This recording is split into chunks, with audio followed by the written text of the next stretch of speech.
నమస్తే అమ్మ. నమస్తే అమ్మా. అమ్మ ఇప్పుడు మనం ఎక్కడికైనా గుడికి వెళ్ళినప్పుడు అక్కడ చాలా మంది దీపారాధన అంటూ వెలిగిస్తూ ఉంటారు. అది కొన్నిసార్లు కొండెక్కడం, మారిపోవడం హ్మ్. ఆ విధంగా జరుగుతూ ఉంటుంది. హ్మ్.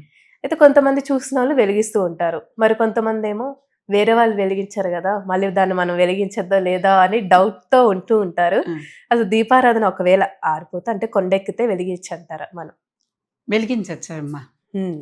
ఇంట్లో కానీ, గుళ్ళో కానీ ఎక్కడైనా సరే, ఇలా నిజంగా ఈ మధ్య దేవాలయాల్లో ప్రత్యేకంగా ఒక స్టాండులు, దీపం స్టాండులు గూడా పెట్టారు. పెట్టి ట్రేల్లాగా పెట్టి వాటిల్లో వెలిగించుకోమని కూడా చెప్తున్నారు. అవి కూడా చేయొచ్చు. అక్కడ ఎవరైనా పెట్టినవి పాపం వాళ్ళు పెట్టి వెళ్ళిపోతారు. తర్వాత హ్మ్. అది పూర్తిగా వెలగకుండా అయినప్పుడు దానిని మనం ఎవరైనా చూసిన వాళ్ళు ఎవరు చూస్తే వాళ్ళు దానిని పూర్తి చేసి వెలిగించొచ్చు. అదే ఒత్తితోనే, అదే ప్రమిదతోనే వెలిగించొచ్చు. అంటే అప్పటికప్పుడే కదా! పెద్ద ఎక్కువ హ్మ్. తేడా ఉండుండదు. కానీ అయిపోయాక పూర్తిగా అవన్నీ తీసేసాక అంటే ఉదయం పూజ అయిపోయింది. అది మళ్ళీ రాత్రికి వాడుకోకూడదు. అలాగే రాత్రి పూజ అయిపోయింది. అది మళ్ళీ ఉదయానికి వాడుకోకూడదు. హ్మ్. కావాలంటే ఆ ప్రమిదనో, ఆ కుందినో ఏది పెట్టారో అది మళ్ళీ వాడుకోవచ్చు. ఒత్తిని మాత్రం ఆ ఒత్తి నూనె మళ్ళీ మార్చాలి. వాడకూడదు. అప్పుడు ఆ ఒత్తి నూనె తీసేయాలి. వెంటనే అప్పుడప్పుడే ఆరిపోతుంది. మనకే తెలుస్తూ ఉంటుంది. హ్మ్. పక్కవన్నీ వెలుగుతే అదొక్కటి వెలగట్లేదు. అదెందుకో మనకు కూడా ఒక్కొక్కసారి వెంటనే వెలగదు. 2, 3 సార్లు వెలిగిస్తే కానీ వెలగదు. కనుక దాంతో వెలిగించొచ్చు. ఏమీ దోషం లేదు దానికి. చక్కగా దీపాన్ని అలా వెలిగిస్తూ ఉంటే ముందర పెట్టిన వాళ్ళకి పుణ్యమే, వీళ్ళకి పుణ్యమే. ఇద్దరికీ కూడా ఆ పుణ్యం లభిస్తుంది. దీపారాధన చేసిన ఫలితం వస్తుంది. హ్మ్. కనుక దోషమైతే ఏమీ లేదు దీంట్లో. కాకపోతే అదే ఒత్తిని, అదే నూనెని మాత్రం మళ్ళీ వాడొద్దు. అంటే వేరే రెండో పూట, ఇంకో పూట వాడేటప్పుడు. ఆ పూటకి అది అయిపోయింది అంతే అలాగా.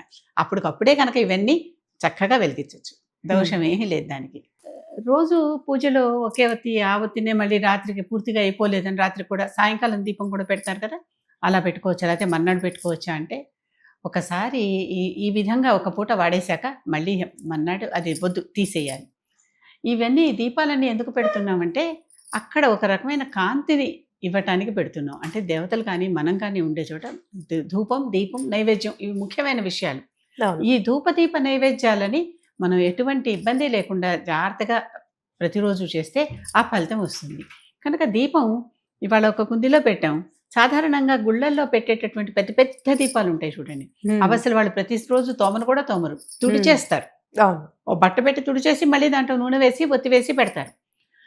ఎక్కడైనా కూడా ఇదే పద్ధతి. ఇంట్లో కూడా మీరు ఆ కుంది ప్రతిరోజు తోమలేకపోతే, దాన్ని తుడిచేసి మళ్ళీ దాంట్లో నూనె కొత్త నూనె, కొత్త ఒత్తి వేసి పెట్టి చేస్తే తప్పేమీ లేదు. ఎటువంటి దోషము లేదు. హ్మ్. అలా కాకుండా పాత నూనె ఇంకా మిగిలిపోయింది అని మర్నాటికి కూడా వాడకూడదు.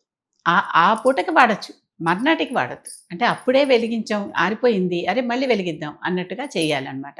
అంతేగాని అంతకు మించిని ఒత్తిని వాడకూడదు. ఒత్తిని కానీ, నూనెని కానీ. ప్రమిదని వాడొచ్చు. అదే ప్రమిదని మళ్ళీ మళ్ళీ శుభ్రం చేసి మనం మళ్ళీ వాడొచ్చు. అంటే లోపల ఒకసారి ఒక టిష్యూ పేపర్ పెట్టో, బట్ట పెట్టో తుడిచేసి, మళ్ళీ వెలిగించు. ఆ ప్రమిదలోనే మళ్ళీ ఒక ఒత్తి వేసి, మళ్ళీ నూనె వేసి వెలిగించి పెట్టుకోవచ్చు. హ్మ్. ఈ దీపాలన్నీ పెట్టే కారణం కూడా దేవతలకి ఆహ్లాదం కలిగించటానికి. వాళ్ళకి మనం కనిపించాలి. మనం వాళ్ళకి కనిపించాలి. అందులో గర్భగుడిలో ఆ ఒక్క దీపమే ఉంటుంది చూడండి.